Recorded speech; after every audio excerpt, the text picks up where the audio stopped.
Dès les premières heures de la matinée, une tension sourde semblait s'être installée dans chaque recoin de l'Institut Auguste-Armand. Rien n'avait changé en apparence, les cuisines bruissaient déjà de l'agitation des élèves, les odeurs de préparation flottaient dans l'air, et pourtant, derrière cette normalité fragile, une fissure invisible continuait de s'élargir, menaçant de faire basculer l'équilibre déjà précaire de tous ceux qui gravitaient autour de cette affaire. Au cœur de cette tempête silencieuse, Rose Latour persistait à défendre une conviction qui, pour beaucoup, relevait désormais de l'aveuglement. Elle refusait catégoriquement d'imaginer que Ferdinand Castelmont puisse être coupable.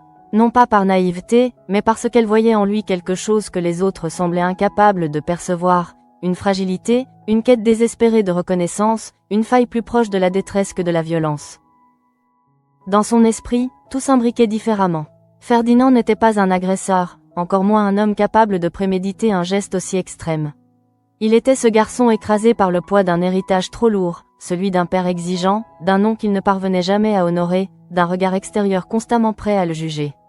Cette vision, Rose s'y accrochait comme à une évidence intime, quitte à se heurter frontalement à ceux qui, autour d'elle, réclamaient des réponses plus rationnelles, plus tranchées.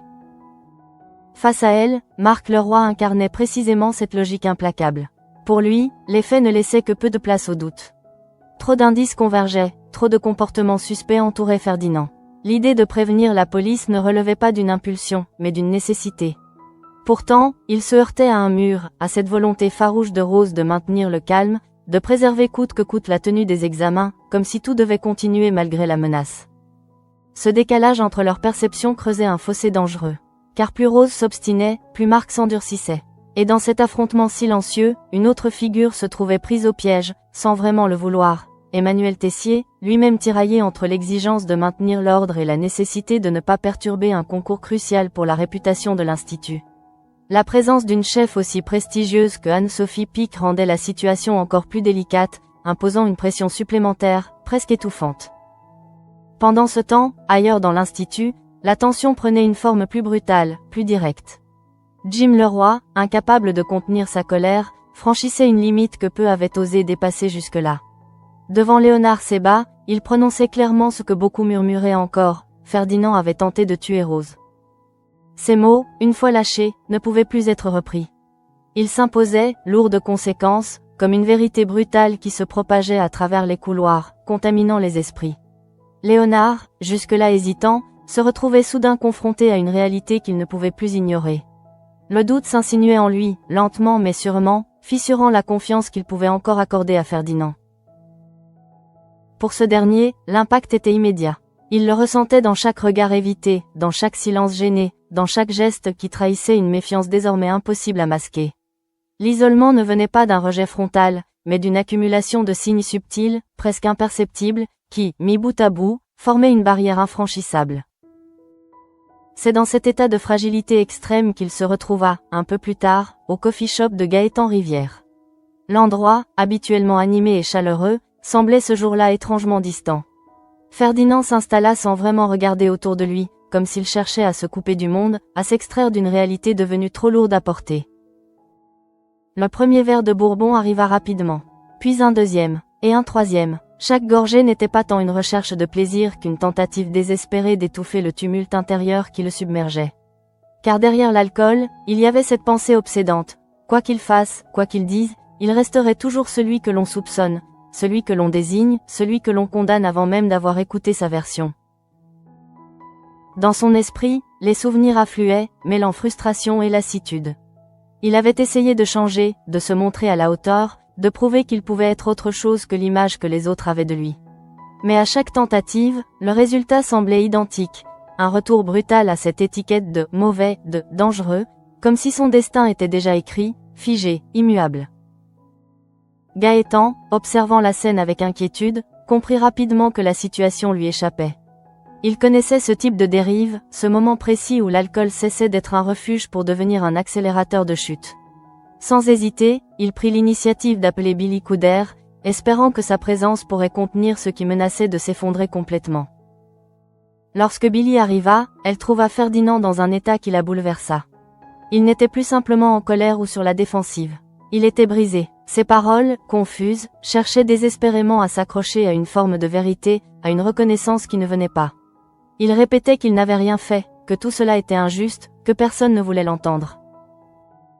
Billy, sans chercher à argumenter, adopta une approche plus douce, plus instinctive.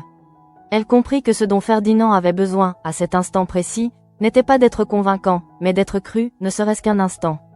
Elle le soutint, physiquement et émotionnellement, le guidant hors du coffee shop, loin des regards, loin des jugements. Le trajet jusqu'à l'institut se fit dans un silence lourd, ponctué seulement par les respirations irrégulières de Ferdinand. Et pourtant, dans ce silence, quelque chose changeait imperceptiblement.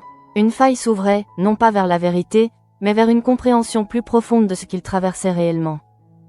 Pendant ce temps, dans un autre espace de l'institut, une tension d'une nature différente prenait forme. Les cuisines, théâtre habituel de compétition et de créativité, devenaient le terrain d'une stratégie plus insidieuse. Gaspard Delange, accompagné de Bianca, mettait en place un plan visant à déstabiliser l'équipe de Carla Furiani. Mais ce qui rendait cette situation particulièrement troublante, c'était l'implication inattendue de Bérénice Leblond. Jusqu'ici, rien ne la destinait à rejoindre une telle manœuvre. Et pourtant, elle franchissait le pas, acceptant de s'engager dans une stratégie qui reposait moins sur le talent que sur la manipulation psychologique. Le plan, en apparence simple, reposait sur un principe efficace, semer le doute. En complimentant excessivement l'équipe adverse, en adoptant une attitude volontairement ambiguë, Gaspard cherchait à créer un déséquilibre mental, à pousser Carla et ses coéquipiers à se poser des questions, à perdre leur concentration au moment le plus crucial. Bérénice, en acceptant d'y participer, révélait une facette plus complexe de sa personnalité. Ce n'était pas seulement une question de compétition. C'était aussi une manière de se positionner, de prouver qu'elle pouvait exister autrement, qu'elle n'était pas condamnée à rester dans l'ombre de ceux qui semblaient toujours plus brillants qu'elle.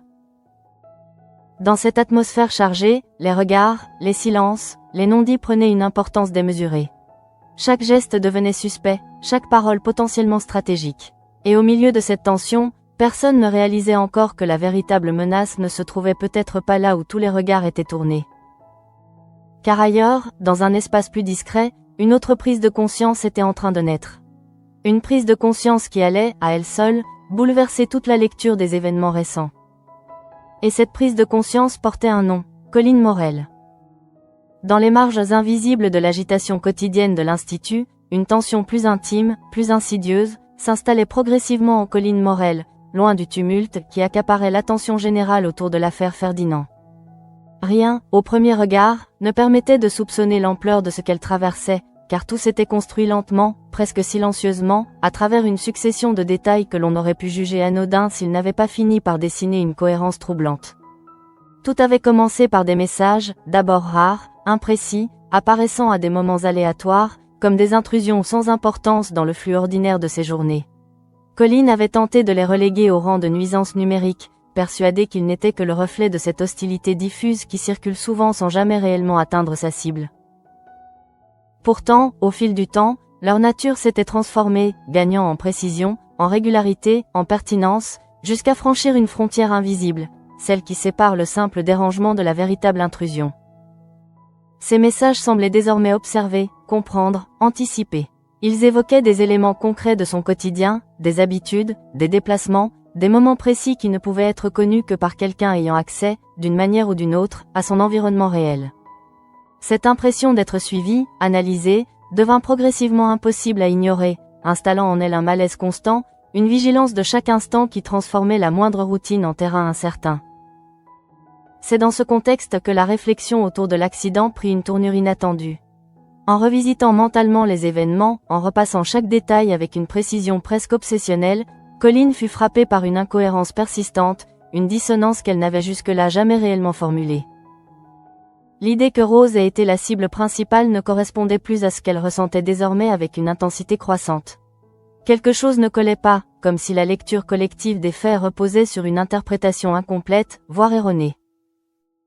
Lorsqu'elle partagea ce doute avec César Verneuil, elle espérait inconsciemment qu'il viendrait le dissiper, qu'il ramènerait la situation à une forme de rationalité rassurante.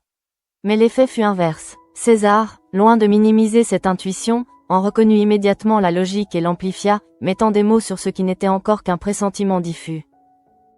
Il évoqua la possibilité que la véritable cible de l'accident n'ait jamais été celle que tout le monde croyait, et que l'attention collective, focalisée sur Rose, et permit de masquer une réalité bien plus dérangeante.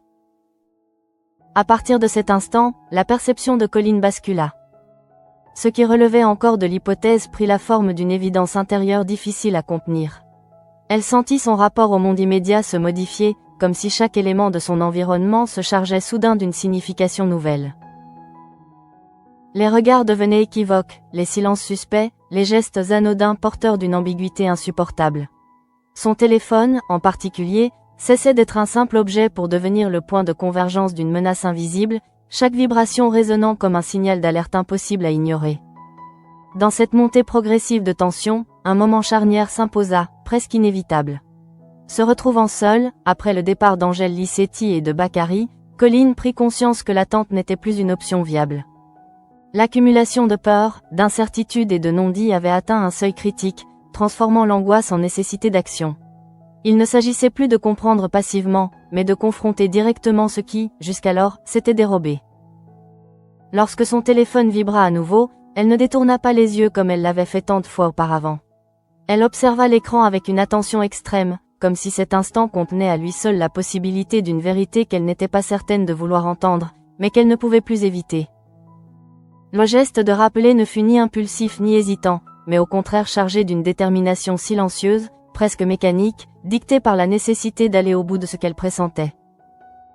Le temps sembla se dilater dès les premières secondes de l'appel.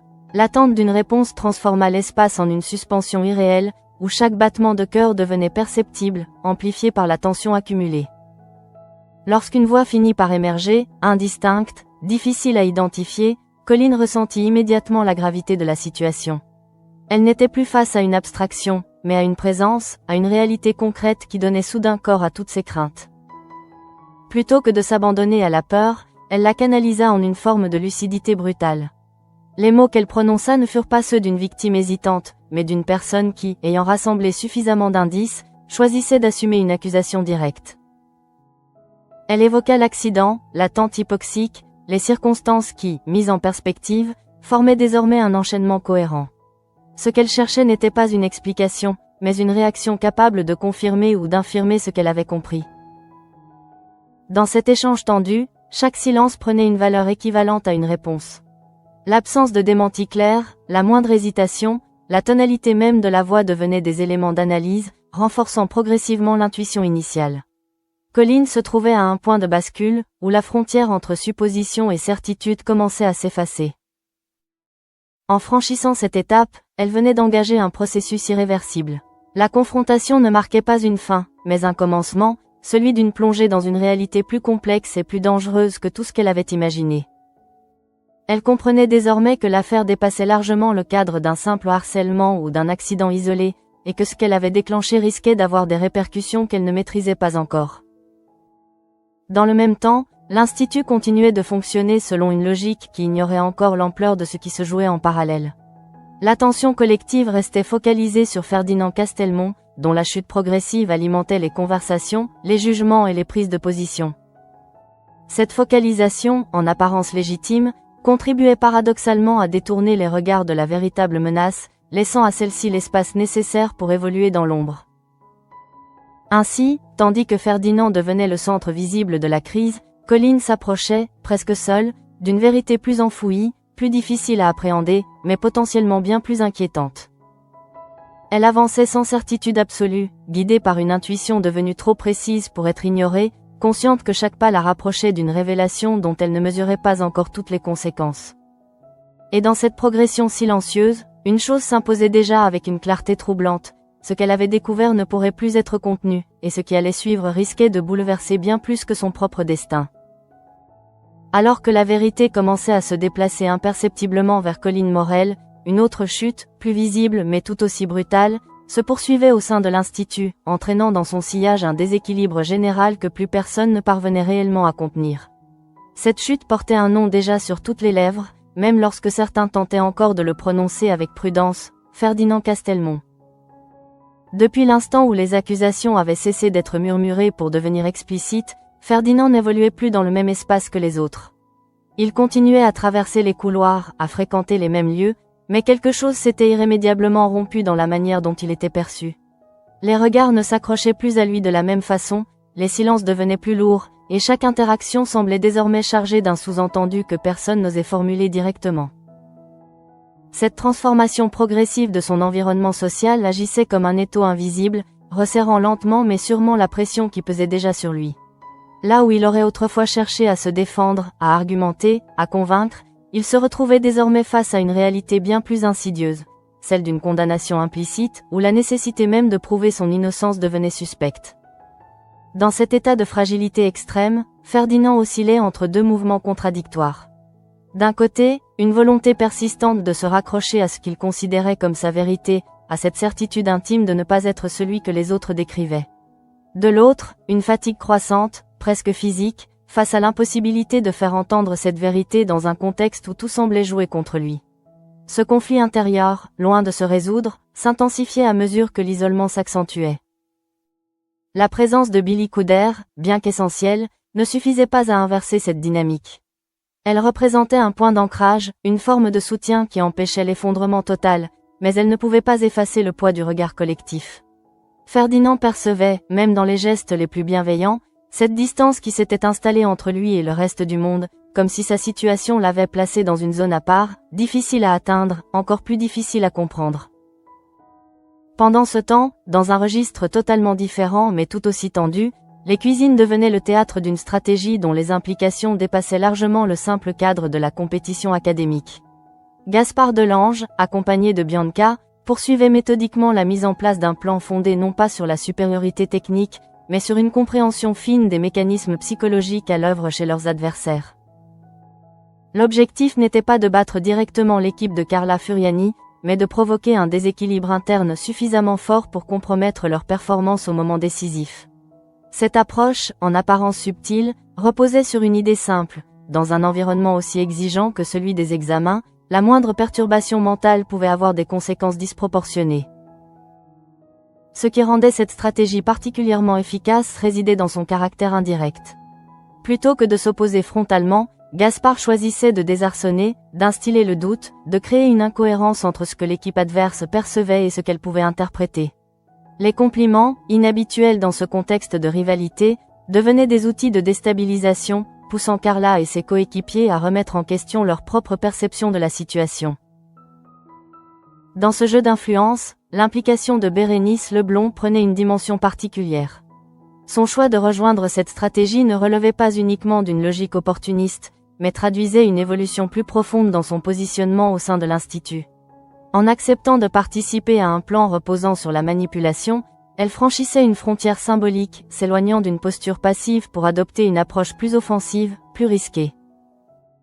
Ce basculement, bien que discret, révélait une tension interne propre à Bérénice, une volonté de s'affirmer dans un environnement où elle avait souvent été reléguée au second plan. La confrontation indirecte avec Carla, déjà chargée d'une rivalité latente, trouvait ici un prolongement stratégique, transformant une opposition personnelle en véritable affrontement psychologique. Pendant que ces dynamiques se mettaient en place, l'Institut dans son ensemble continuait de fonctionner selon une apparente normalité, mais cette normalité était désormais traversée par des lignes de fracture invisibles. Les étudiants révisaient, s'entraînaient, se préparaient aux épreuves, mais leurs esprits restaient occupés par les événements récents, par les accusations, par les doutes qui circulaient sans jamais se fixer définitivement. Dans ce contexte, la position de Rose Latour devenait de plus en plus délicate. Son choix de maintenir les examens malgré la situation témoignait d'une volonté de préserver l'institution, de ne pas laisser le chaos prendre le dessus. Pourtant, cette décision, aussi stratégique soit-elle, exposait également ses propres contradictions. En protégeant Ferdinand sur le plan humain, elle prenait le risque d'être perçue comme partiale, voire aveugle, dans une affaire qui exigeait justement de la clarté. Face à elle, Marc Leroy ne renonçait pas à l'idée d'une intervention extérieure. Sa position, fondée sur une lecture plus factuelle de la situation, gagnait en légitimité à mesure que les tensions s'accumulaient. Ce désaccord, loin de s'apaiser, s'inscrivait désormais dans une dynamique de confrontation latente, où chaque décision pouvait devenir un point de rupture. Ainsi, tandis que Ferdinand s'enfonçait dans une spirale de plus en plus difficile à enrayer, que les stratégies se développaient en coulisses et que les tensions institutionnelles s'intensifiaient, une réalité demeurait encore largement sous-estimée, celle que Colline, dans l'ombre, s'approchait d'une vérité capable de redéfinir entièrement la compréhension des événements. Et si cette vérité venait à émerger, elle ne se contenterait pas de réhabiliter ou de condamner un individu. Elle risquait de faire basculer l'ensemble de l'équilibre fragile sur lequel reposait encore l'Institut. À mesure que les tensions atteignaient un point de saturation au sein de l'Institut, une bascule imperceptible commençait à s'opérer, déplaçant lentement le centre de gravité de toute l'affaire. Jusqu'alors, les regards, les soupçons et les conversations s'étaient concentrés sur Ferdinand Castelmont, devenu malgré lui le symbole d'une menace que chacun tentait de comprendre à sa manière. Pourtant, dans l'ombre, une autre trajectoire se dessinait, plus discrète mais infiniment plus déterminante, portée par Colline Morel. Depuis la confrontation téléphonique, quelque chose avait changé en elle de façon irréversible. Ce n'était pas seulement la peur qui l'habitait désormais, mais une forme de lucidité froide, presque méthodique, qui transformait son regard sur chaque élément de son environnement. Là où elle percevait auparavant une menace diffuse, elle distinguait à présent des motifs, des répétitions, des indices qui, mis bout à bout, dessinaient progressivement une silhouette encore floue, mais de moins en moins abstraite. Cette évolution intérieure s'accompagnait d'un isolement paradoxal. Colline continuait à évoluer parmi les autres, à participer aux activités, à répondre aux exigences du quotidien, mais son attention se trouvait constamment détournée vers ce qui se jouait en arrière-plan. Chaque interaction devenait secondaire face à cette nécessité de comprendre, d'anticiper, de relier les éléments entre eux. Ce déplacement de priorité créait une distance invisible entre elle et le reste du groupe, renforçant l'impression qu'elle avançait seule dans une direction que personne d'autre ne semblait encore percevoir. Dans le même temps, les conséquences de cette nouvelle perception commençaient à se manifester de manière plus concrète. Les messages, loin de disparaître, prenaient une tournure plus troublante encore. Ils ne se contentaient plus d'observer ou de commenter, mais semblaient réagir, comme si la confrontation avait déclenché une réponse, une adaptation de la part de celui qui se trouvait de l'autre côté. Cette interaction implicite transformait la situation en une forme de dialogue silencieux, où chaque action de Colline pouvait potentiellement provoquer une réaction en chaîne.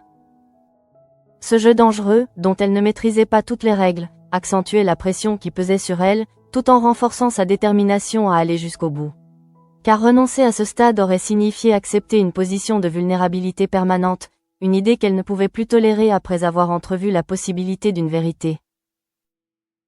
Pendant ce temps, la situation de Ferdinand continuait de se dégrader, atteignant un niveau de fragilité qui inquiétait même ceux qui, quelques heures plus tôt, n'éprouvaient à son égard que méfiance ou indifférence. L'isolement dans lequel il s'enfonçait ne relevait plus seulement d'un rejet social, mais prenait une dimension plus profonde, presque existentielle. Il ne s'agissait plus simplement d'être suspecté, mais d'être progressivement privé de toute légitimité à exister dans le regard des autres. Cette perte de repère s'accompagnait d'un épuisement visible, une fatigue qui dépassait le simple cadre émotionnel pour s'inscrire dans son corps même. Ses gestes devenaient plus lents, son regard plus fuyant, comme si chaque interaction représentait un effort disproportionné.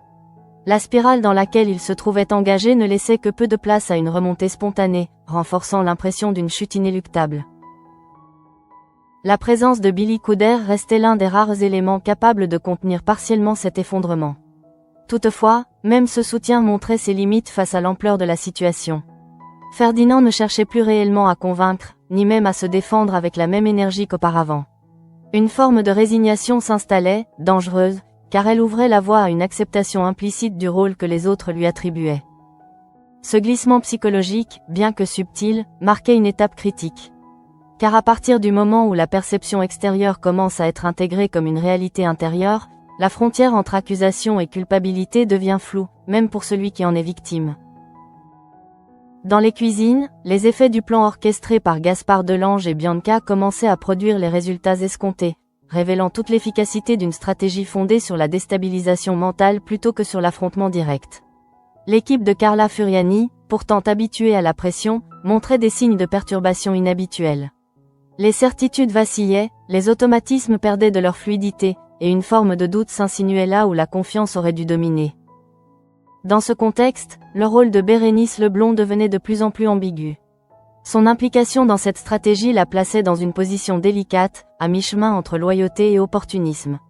Si son engagement témoignait d'une volonté d'exister pleinement dans la compétition, il révélait également une tension interne, une hésitation entre les valeurs auxquelles elle était attachée et les moyens qu'elle acceptait désormais d'utiliser pour atteindre ses objectifs. Ce conflit intérieur, bien que discret, ajoutait une couche supplémentaire de complexité à une situation déjà instable. Car au-delà des résultats immédiats, c'était la dynamique relationnelle entre les étudiants qui se trouvait affectée, chaque action, chaque décision ayant des répercussions bien au-delà du cadre strict des examens.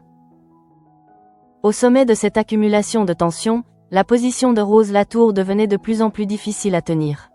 Son choix de protéger Ferdinand, bien qu'ancré dans une conviction sincère, l'exposait désormais à des critiques implicites, renforcées par l'évolution de la situation. Plus les doutes s'accumulaient, plus son soutien apparaissait comme un pari risqué, susceptible de fragiliser sa crédibilité en tant que responsable. Face à elle, Marc Leroy poursuivait sa logique avec une constance qui gagnait en force à mesure que les événements semblaient lui donner raison. Son insistance à vouloir faire intervenir la police ne relevait plus seulement d'une précaution, mais d'une nécessité qu'il jugeait incontournable. Cette divergence, désormais installée, structurait une opposition qui ne cessait de s'intensifier, menaçant à terme de provoquer une rupture plus ouverte. Dans ce paysage en tension, une réalité commençait à émerger, encore fragile, encore incertaine, mais suffisamment présente pour modifier les équilibres, la possibilité que Ferdinand ne soit pas au centre réel de l'affaire. Cette hypothèse, encore marginale, trouvait pourtant un ancrage de plus en plus solide à mesure que Colline avançait dans sa propre enquête. Les éléments qu'elle rassemblait, les réactions qu'elle observait, les liens qu'elle établissait formaient un ensemble cohérent qui, s'il venait à être confirmé, remettrait en question l'ensemble des certitudes construites jusqu'alors. Et c'est précisément cette perspective qui rendait la situation si instable. Car si la vérité s'éloignait de Ferdinand, cela signifiait qu'un autre responsable existait, encore dissimulé, encore actif, et désormais potentiellement conscient d'être traqué. Dans ce jeu d'ombre et de révélation, Colline se rapprochait dangereusement d'un point de non-retour. Et à mesure qu'elle avançait, le danger ne faisait que grandir. À ce stade, tout semblait prêt à basculer, comme si les lignes invisibles qui structuraient encore l'équilibre fragile de l'Institut étaient sur le point de céder sous la pression accumulée. Ce qui n'était encore, quelques heures plus tôt, qu'un enchaînement d'hypothèses, de soupçons et de tensions diffuses prenait désormais la forme d'une convergence inévitable, centrée autour d'un seul point, Colline Morel.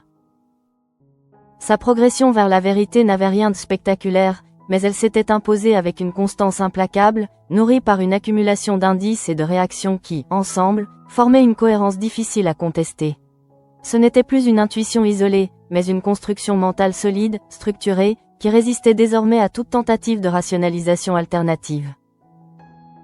Dans cette dynamique, chaque élément prenait une valeur nouvelle. Les messages reçus ne relevaient plus du simple harcèlement, mais d'un système d'observation et de pression dont la logique devenait de plus en plus évidente.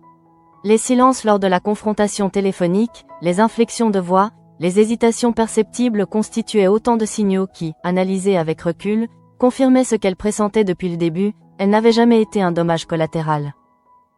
Elle était la cible. Cette prise de conscience, une fois pleinement intégrée, modifia profondément sa posture. La peur, toujours présente, ne disparaissait pas, mais elle cessait de dominer. Elle se transformait en vigilance, en une attention maîtrisée qui lui permettait de garder le contrôle dans une situation qui, autrement, aurait pu la submerger. Colline ne subissait plus les événements, elle les affrontait, consciente que le moment était venu de faire émerger une vérité que d'autres continuaient d'ignorer. Dans le même temps, les conséquences de cette révélation commençaient à se diffuser, d'abord de manière imperceptible, puis de façon plus tangible. Les incohérences dans le récit dominant, centré sur Ferdinand Castelmont, devenaient de plus en plus difficiles à ignorer pour ceux qui acceptaient de les regarder en face. Certains détails, jusque-là interprétés comme des preuves indirectes de sa culpabilité, perdaient de leur solidité lorsqu'il était recontextualisé à la lumière de cette nouvelle hypothèse. Ce déplacement progressif du regard collectif n'était pas encore suffisant pour inverser totalement la tendance, mais il introduisait un doute, une fissure dans la certitude apparente qui avait conduit à isoler Ferdinand. Et dans un environnement aussi sensible, une simple fissure pouvait suffire à provoquer un effondrement de l'ensemble du raisonnement initial. Pour Ferdinand, cette évolution restait encore largement imperceptible. Enfoncé dans une spirale où la fatigue et le découragement avaient pris le dessus, il ne disposait plus de la distance nécessaire pour percevoir les changements subtils qui s'opéraient autour de lui. Son rapport au monde restait dominé par une impression d'abandon, une sensation persistante d'être enfermé dans un rôle dont il ne pouvait plus s'extraire. Pourtant, à mesure que les doutes s'installaient ailleurs, les conditions d'un retournement commençaient à se mettre en place, même si celui-ci restait encore fragile, dépendant de la capacité de certains à remettre en question leurs certitudes initiales. Au centre de cette possible bascule, la position de Rose Latour prenait une dimension nouvelle. Son refus initial de considérer Ferdinand comme coupable, longtemps perçu comme une forme d'aveuglement, apparaissait désormais sous un autre angle. Ce qui relevait de l'intuition ou de la conviction personnelle pouvait, à la lumière des nouveaux éléments, être requalifié comme une lecture plus juste, plus sensible, des dynamiques en jeu. Face à elle, Marc Leroy se trouvait confronté à une situation plus complexe que prévu. Sa logique, construite sur des éléments tangibles, restait cohérente, mais elle se heurtait désormais à des contradictions qu'il ne pouvait plus ignorer totalement. Cette tension entre deux lectures de la réalité, loin de disparaître, évoluait vers une forme d'équilibre instable, où aucune des deux positions ne pouvait s'imposer sans être remise en question. Dans les cuisines, les effets du plan mis en place par Gaspard Delange et ses alliés continuaient de produire leurs conséquences, mais celles-ci semblaient désormais secondaires face à l'ampleur de ce qui se jouait ailleurs. Les perturbations observées dans l'équipe de Carla Furiani témoignaient de l'efficacité de la stratégie, mais elles apparaissaient presque dérisoires en comparaison d'un événement susceptible de redéfinir entièrement les priorités de l'Institut. Car au-delà de la compétition, au-delà des rivalités internes, une question s'imposait désormais avec une urgence nouvelle, qui était réellement responsable de l'attaque? Et surtout, jusqu'où cette personne était-elle prête à aller pour préserver son anonymat? Dans cette configuration, Colline occupait une position à la fois centrale et vulnérable. En s'approchant de la vérité, elle s'exposait directement à celui ou celle qui cherchait à la maintenir dans l'ombre. Chaque pas en avant augmentait le risque, chaque avancée réduisait la marge de sécurité dont elle disposait encore. Elle évoluait désormais dans une zone où la frontière entre révélation et danger devenait de plus en plus ténue. Cette tension culminait dans une certitude silencieuse, le moment de la confrontation finale approchait. Pas nécessairement sous la forme d'un face-à-face spectaculaire, mais comme une convergence inévitable entre une vérité prête à émerger et une réalité qui ne pourrait plus la contenir. Dans cet espace, chaque acteur de l'histoire serait contraint de se repositionner, de reconsidérer ses choix, ses alliances, ses certitudes. Pour certains, cela signifierait reconnaître une erreur. Pour d'autres, affronter les conséquences de leurs actes. Et pour Colline, cela représenterait bien plus qu'une simple révélation. Ce serait la confirmation qu'elle n'avait jamais été une victime secondaire, mais bien le point central d'un engrenage dont elle venait enfin de comprendre la mécanique. Dans le silence qui suivit cette prise de conscience, une évidence s'imposa avec une force tranquille. Rien, désormais, ne pourrait revenir à l'état initial. L'Institut, tel qu'il fonctionnait encore quelques heures plus tôt, était déjà en train de changer. Et ce changement ne faisait que commencer.